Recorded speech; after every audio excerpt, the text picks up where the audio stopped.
Hola, el día de hoy vamos a hablar del diagnóstico clínico, epidemiológico y complementario del SARS coronavirus tipo 2. Como sabemos, la infección del SARS coronavirus tipo 2 va a debutar con un cuadro clínico compatible con fiebre en el 87% de los casos, tos en el 67% de los casos, fatiga en el 38% de los casos, odinofagia, que sería el dolor de garganta, en el 14% de los casos, cefalea en el 14% de los casos, hiposmia y disgeusia en el 13% de los casos, que llegaría a ser esto la disminución de la captación de la percepción del olfato y del gusto.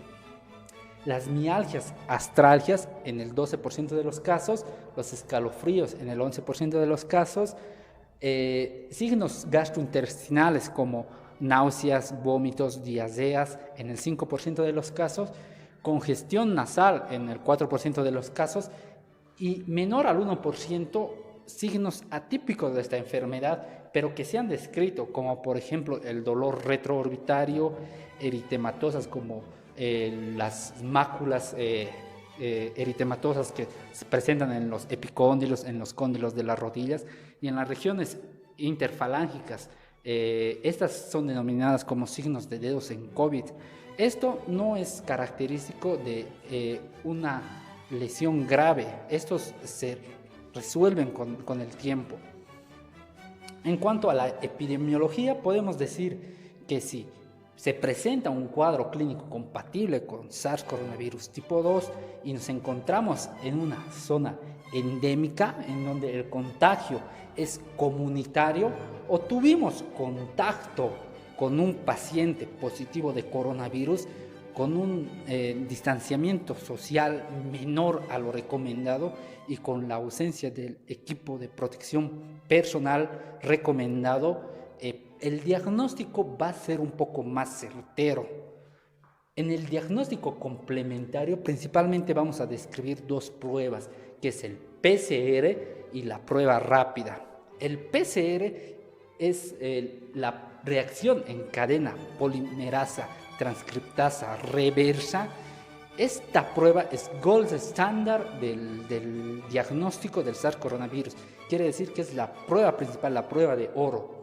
Pero ¿qué hace esta prueba? Esta prueba lo que hace es amplificar los fragmentos del ARN del coronavirus. Acá tenemos una esquematización de un coronavirus, donde podemos ver acá las proteínas, la spike, las proteínas del núcleo cápside.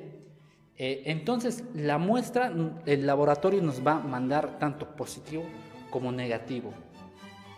Las muestras, la toma de muestras para esta prueba, principalmente se describe la prueba del hisopado nasofaringio.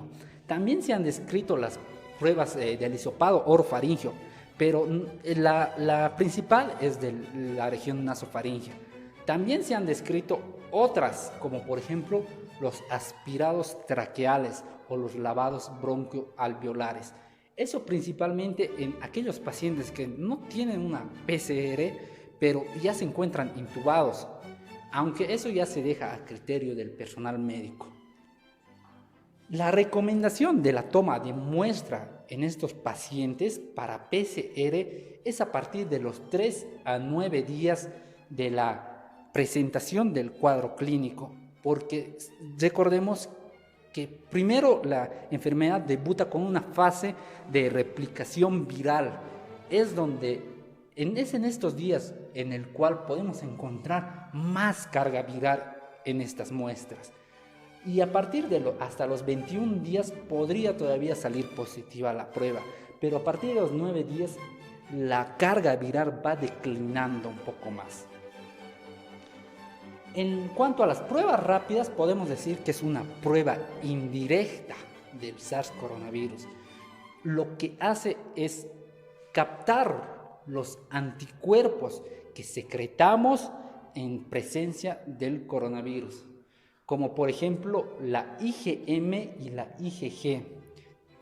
La IgM principalmente se eleva a partir de los 7 días a 21 días de la presentación de la sintomatología del cuadro clínico del SARS coronavirus tipo 2 y la IgG a partir de los 14 a 35 días.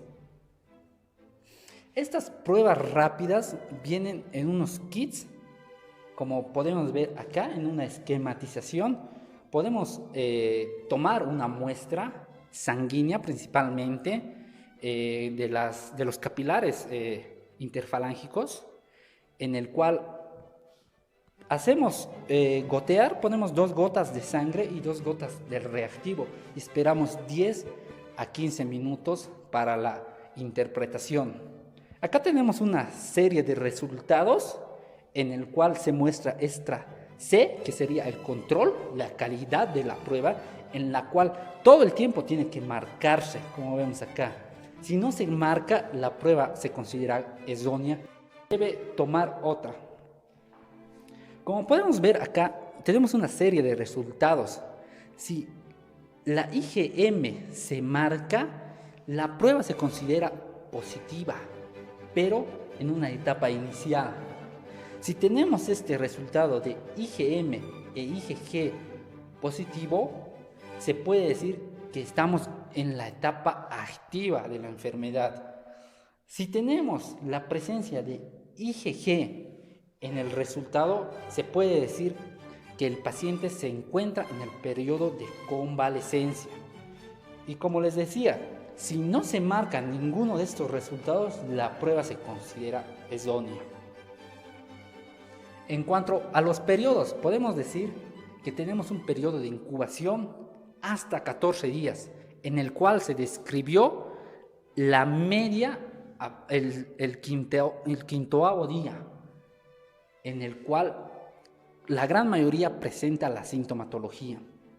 En el periodo de infectabilidad, podemos decir que es a partir de los 3 días anteriores del inicio de la sintomatología. Por eso es muy recomendable el uso de protección del barbijo y del distanciamiento social, porque no podemos diagnosticar antes de ser infecto contagioso. Esta infectividad se da hasta los 9 días en los casos leves o en los casos asintomáticos de los pacientes. En el caso de los pacientes que sean moderados, se presenta el periodo de infectividad hasta los 21 días después de haber presentado la clínica compatible. Y en los casos graves, hasta los 42 días. Esto es muy variable, en el cual tomamos como referencia el artículo de la Sociedad Europea de Inmunología. En cuanto a los criterios de admisión que el Ministerio de Salud de Bolivia nos ha actualizado, los criterios de admisión principalmente describe que la clínica predomina, que si tenemos un cuadro compatible con SARS coronavirus tipo 2, es un criterio ya de admisión, al igual como una prueba positiva. Los criterios de alta se han descrito en los pacientes asintomáticos y leves a los 14 días posterior de la presentación del cuadro clínico. En el caso de los pacientes asintomáticos, 14 días después de una prueba positiva.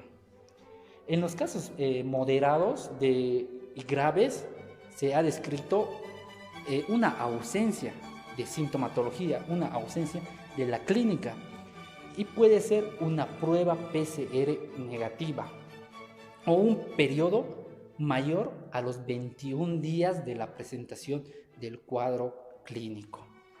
Bueno, eso es el video del día de hoy.